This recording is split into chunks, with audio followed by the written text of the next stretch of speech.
Nobody wakes up one morning and says, "Today feels like the start of a financial crisis." When crises begin, everything still looks fine. The stock market might even be up. Headlines are calm, experts sound confident. In the place where the damage is forming, almost no one is watching it. That's the part that keeps repeating. The 2008 crisis didn't start on Wall Street. It started in boring suburbs, with adjustable rate mortgages no one read carefully. The Asian financial crisis didn't start with collapsing banks, it started with currency pegs that looked stable until they weren't. The European debt crisis didn't begin with riots or defaults.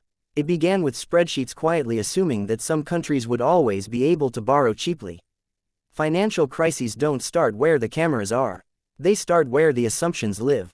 And right now, that matters more than people think. Because the modern financial system isn't fragile in the obvious places. Big banks are stress-tested. Stock markets have circuit breakers. Central banks have emergency tools stacked like fire extinguishers. The fragility has moved elsewhere. To understand where crises really start, you have to understand how stability itself creates blind spots. Let's rewind. A financial system is basically a promise machine. Money moves because people believe future payments will happen. Loans exist because someone trusts that income will arrive later. Markets function because participants believe prices tomorrow won't be wildly different from today. Stability isn't just nice, it's required. But stability has a side effect. The longer things don't break, the more comfortable people get pushing limits. Margins shrink, safeguards loosen, risks migrate, not because people are stupid, but because the system quietly rewards it. If you lend cautiously while everyone else lends aggressively, you lose market share. If you price risk conservatively while competitors assume optimism, you look outdated. Over time, the safest behavior becomes the most dangerous. And that's how risk leaves the spotlight. Before 2008, everyone was watching stocks. Tech bubbles had trained people to fear equities. Meanwhile, housing was seen as boring, safe, almost patriotic. Home prices didn't fall nationwide, until they did. Banks didn't even think of themselves as taking housing risk. They thought they were holding diversified securities, sliced and rated and redistributed. The danger wasn't obvious because it wasn't supposed to be dangerous. That's the pattern. Crises emerge where risk is treated as background noise. Today, those places look different. Some of them are so dull they barely make headlines. Short-term funding markets, pension assumptions, collateral chains, currency mismatches, the plumbing of the system. Think about this. Trillions of dollars move every day through mechanisms most people have never heard of. Repo markets, swap lines, commercial paper. These aren't speculative playgrounds. They're the grease that keeps the engine running.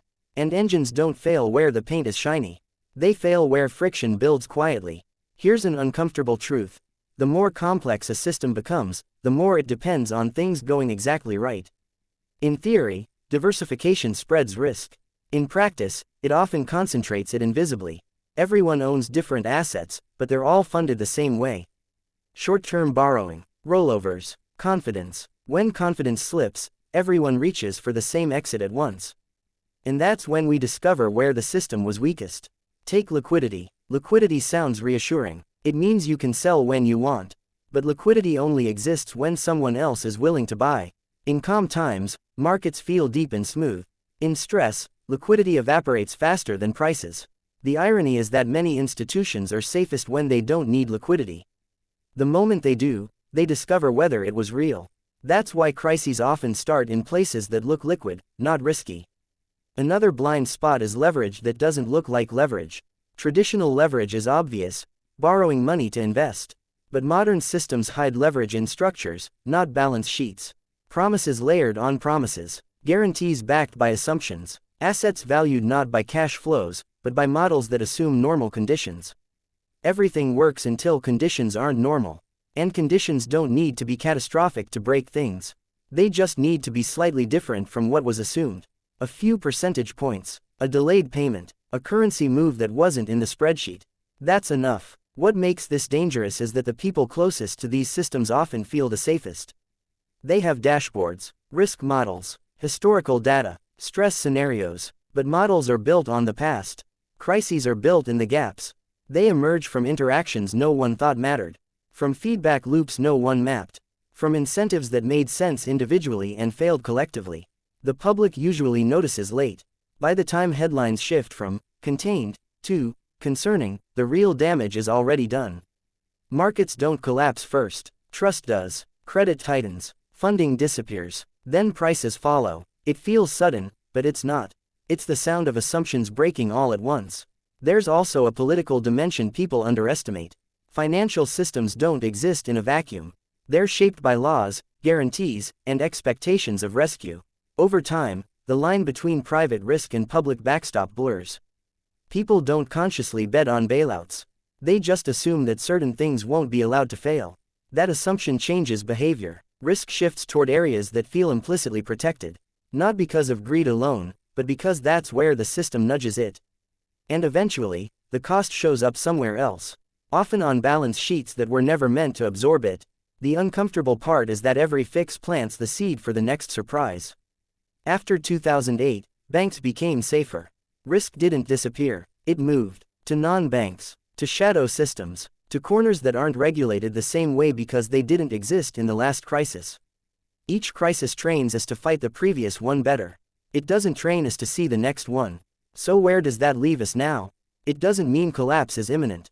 It means complacency is dangerous. It means that when everyone agrees on where the risk is, it's probably not there anymore. The real question isn't, what's the bubble? It's, what are we not bothering to think about because it feels boring, technical, or settled? Because history is clear on this, financial crises don't announce themselves. They don't start with panic. They start with confidence. And when the system finally breaks, it rarely breaks where anyone was looking. So if the next crisis isn't going to come from the obvious places, where are we least curious right now? And what assumptions are we all quietly depending on, without even realizing it?